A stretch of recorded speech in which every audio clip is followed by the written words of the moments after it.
welcome back to part 2 of the Unity tutorial.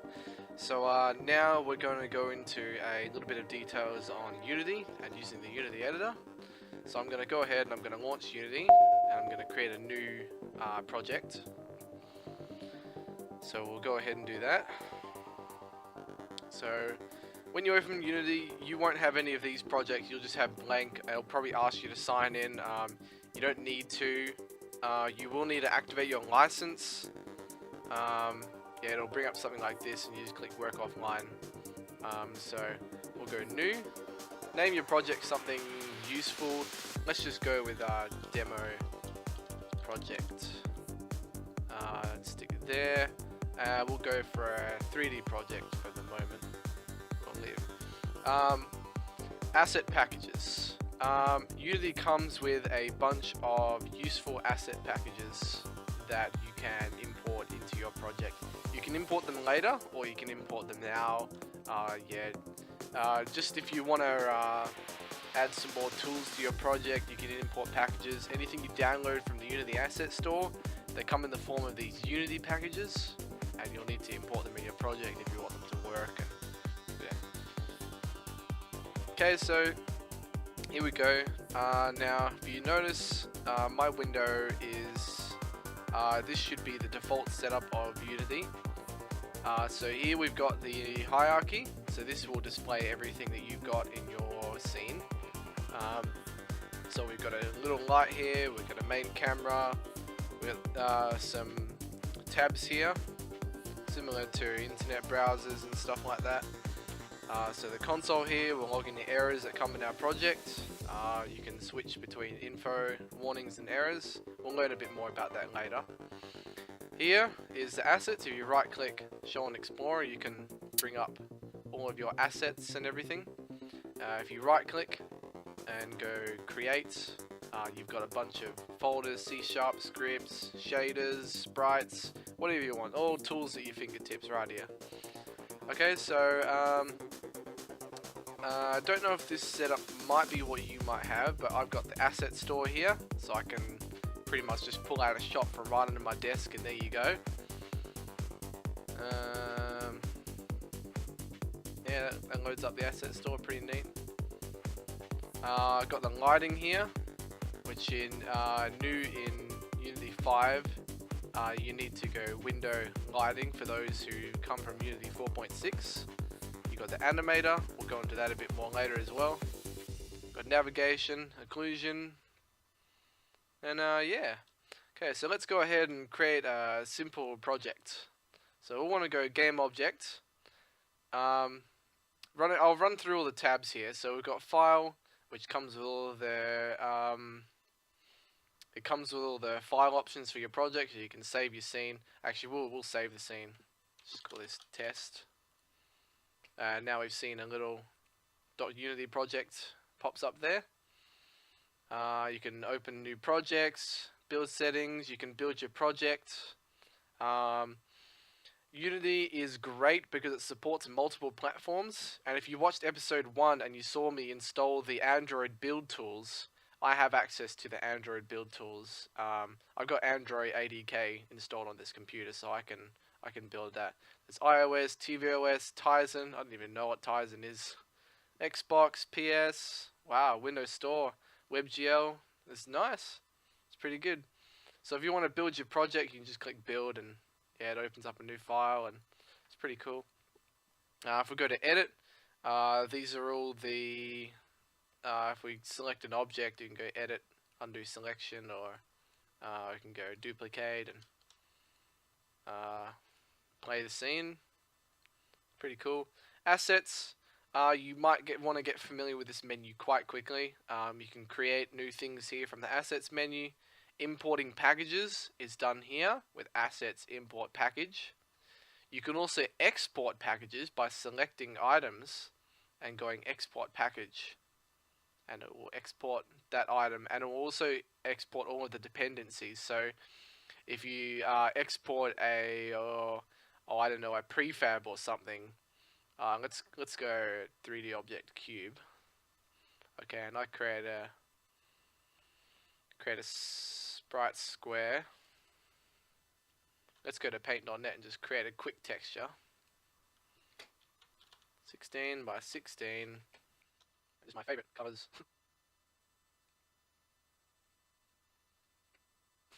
Oh, there we go. The ultimate missing texture.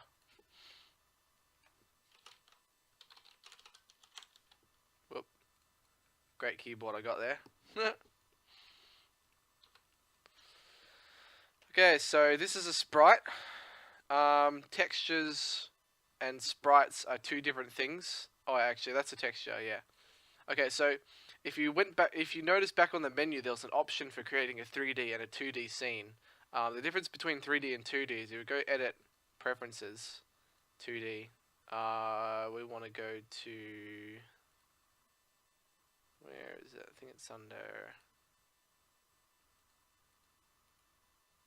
forgot where it was. I think it's project settings or something. Editor, here we go. Oh, here we go. Okay, so the default behavior mode is 2D, 3D. You can change that here. So what happens if you're in 2D, all textures that you import by default will be created with the 2D and UI, and also your view will look a bit like this, like a 2D game.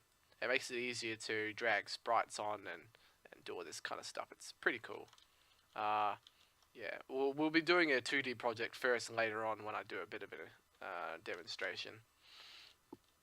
So in 3D, this is how your project normally looks, and everything, as you've just seen right now, imports as a texture.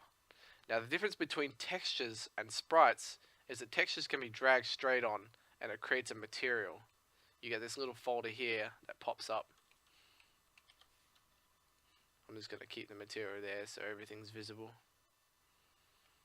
Okay, so what we do now is we can edit the settings of this texture.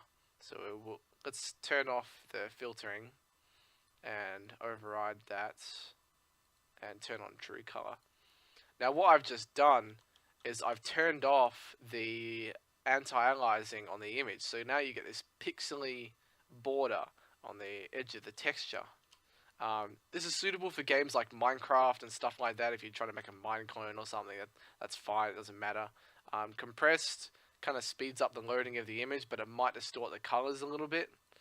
You can turn up the bilinear and it blurs the edges and makes things look a little bit more blurrier. Turn it up the aniso level, will make those edges a little bit more blurrier as well. But yeah, if you got low resolution textures, bilinear is definitely by far your best tool that you can possibly use. But if you're loading images straight, you want to, especially if you're making a level loader from an image, as per one of my TAFE projects, you want to make sure that you've got point, no filter, and true color on. But if you're loading from an image, you want to go advanced, and you want to go read write enabled. So it will enable Unity to load the image, and that's pretty much all you need to do. So there we go. Now, as for exporting prefabs, if you want to create a prefab, all you do is you drag this into there, and we've just created a prefab. If you create a new folder, prefabs, you can move that there, and that's fine. If you want to load your resources from a script, you need to create a folder called resources, and you can drag that in there. And what happens is, if you want to load something with resources, you type in something a bit like this. Resources dot load game object, the path, which would be cube, bang. You can stick that in a variable, so let's go game object gm equals there. And that's how you load resources from the resources folder by code. There's no dragging it into things like There's no dragging it into components and stuff, so it's pretty crazy. Now, yeah, let's go and export a package. Okay, so I'm going to cancel this. I'm going to go back to here, and we're going to click on this. I only want to export this cube, so let's go export package. And we'll find that it exports only the resources that the cube uses. So we're exporting the cube, but it also depends on this texture and the material. And if we export it, we can choose a file name, and that can be loaded back into the scene, no problem. And that's that. Okay, so let's get a bit more advanced. Let's go to 3D object, terrain. So what this terrain, is it's a one-sided, transparent underneath plane that you can morph and shape and do whatever you want with. It's pretty crazy. Let's go add a texture. We'll use this missing just for now. Let's get a size of about 2. Whoop. Mess that up a bit. Yeah, something like this. Now what you can do is you can morph the terrain to how you want it to be. So you can change the size, and it doesn't seem to be going anywhere. Here we go. Oh, okay, here we go. It's like a bit like Play-Doh, isn't it? Let's change the opacity down and make some more curvy kind of things. Changing down the opacity means you get smoother curves.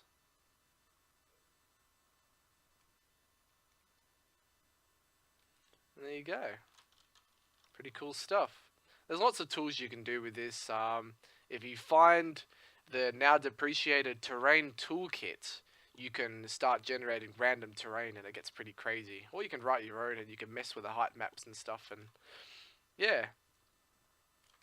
Okay, so now we're going to explore making a basic script to start manipulating game objects. So what we're going to do is we're going to go to the resources, and we're going to find the cube. Let's go back to 0. Let's put this in 0, 0, 0. Okay. Now, Unity will, by default, come with a program called Monodevelop. If you don't have experience using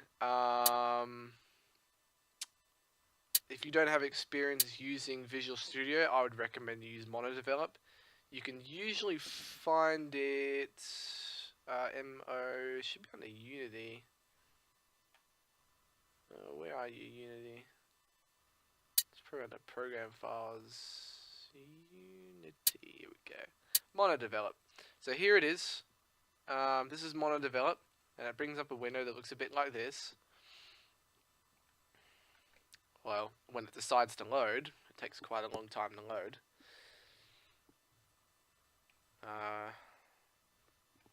Here we go, it appeared on my second screen. So this is Monodevelop, and go file new solution or whatever. Forget about it. Let's just create a script. Okay, so create C# script. We'll be doing this tutorial in just C#, and we'll be using Visual Studio. You can use Monodevelop. It's just about the same, but you're probably going to find it a bit harder to follow along.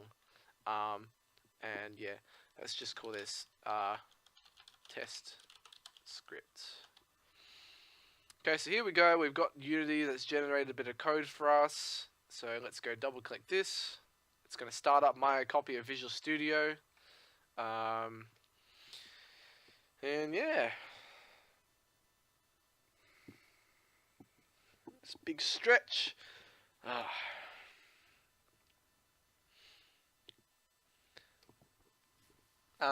Also, one thing to note is while Visual Studio is loading, Unity will actually freeze.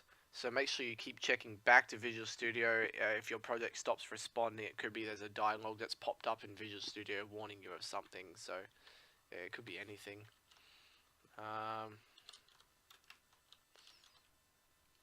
Realign those lines. Happens with all Unity projects and stuff there. The lines get out of whack. Okay, so this is a C# script, and this is how you control just about everything in Unity. So let's go add component, test script, which we've just created, and there we go. So what do we want to do? I'm going to run it through an introduction first. So up here, we've got all of our using declarations, so we can exclude external libraries like using Unity Engine .ui, for example. This gives us access to everything in the UI and everything like that. My favorite namespace is using system.collections.generic. Why? Because there is a great function called list. Public list. We'll go more into that later. So let's go public float speed. Public vector3 position. I'm not expecting you to understand any of this. I'm just doing a bit of a run through. You can, if you know what you're doing, you can keep up and you can try and mess around with it if you want to. Let's just do transform.position plus equals speed.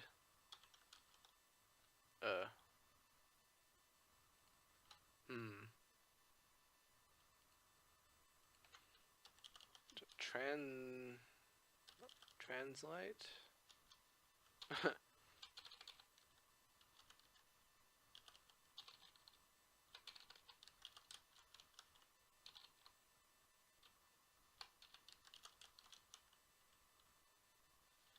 Translation.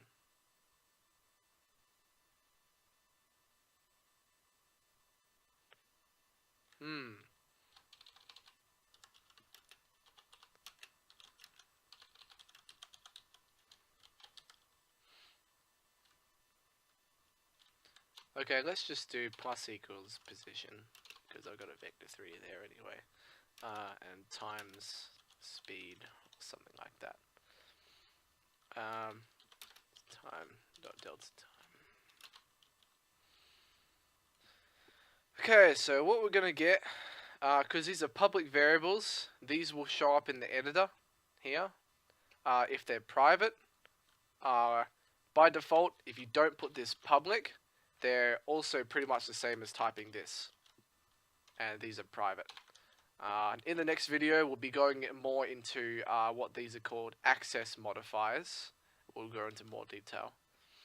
So one of them should disappear. If you want to show it, but you don't want to make it public, you can type serialized field, which doesn't make the field public, but it makes it visible anyway. So we'll go and undo all that. Okay, so what's going to happen is when we click play, this cube is going to move in the direction X, Y, and Z, because there's a vector3. Up here, we've got transform.position, which is a vector3, X, Y, and Z. That's why it's got 3. And it's not going to do anything at the moment. So we'll set speed to 1, 3 maybe. Now what's going to happen? Cube's going to magically float away. Whee! We change the speed up a bit, we can make it go faster or slower, or change it to 0, it stops. -1, it'll probably even go backwards. Oh, there you go. Not bad, eh? Oh, there you go. So that's how you do basic scripting.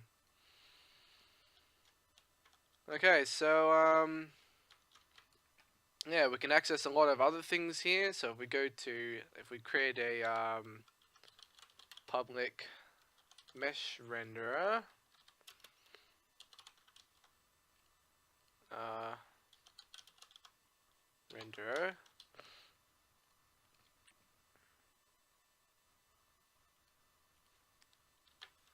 avoid confusion. And we want to do get components mesh renderer. Now, when you are getting components from game objects, what you're actually doing here is this public mesh renderer. This is going to reference the mesh renderer here. This mesh renderer. It's going to grab this component and it's going to do the exact same as this. Okay, but we don't want to do that. We want to do this by code. So what this is going to do is when I hit play, it's going to assign that. Oh, it didn't assign it for me. Oh, okay, because I didn't. Underscore renderer equals. I commonly make that mistake quite a lot. Then I wonder why all my scripts don't work. Okay, so what we're going to do is we're going to do underscore renderer dot material dot color equals new color 32 random dot range 0 to 255, and we'll repeat that 4 times, but then we'll put 0, put 1, we don't want it to be transparent, and because we want bytes, it's going to argue with us because we're trying to pass numbers instead of bytes, and it gets pretty complex from there, so we'll do that. Okay, so what's going to happen is now this is going to change color randomly quite fast. So let's change this to a texture and see what happens. Got a bit of a flickering block happening now with different colors. Okay, so I'm going to wrap up this tutorial. I've probably overloaded your brain with quite a lot of information. So feel free to look back on the video and revise a bit of what Unity is about, and things like creating game objects, adding components, stuff like that. Mostly game design is about messing around and experimenting, especially if you're new to game design. But if you're in a team, I highly recommend against experimenting, because you might mess a couple of things up. Programming, however, like just what I've done here, I kind of knew what I was doing, but once again, messing around and experimenting is the best possible way you can learn how to program. So we'll go ahead and wrap this video up, and I will see you in the next video.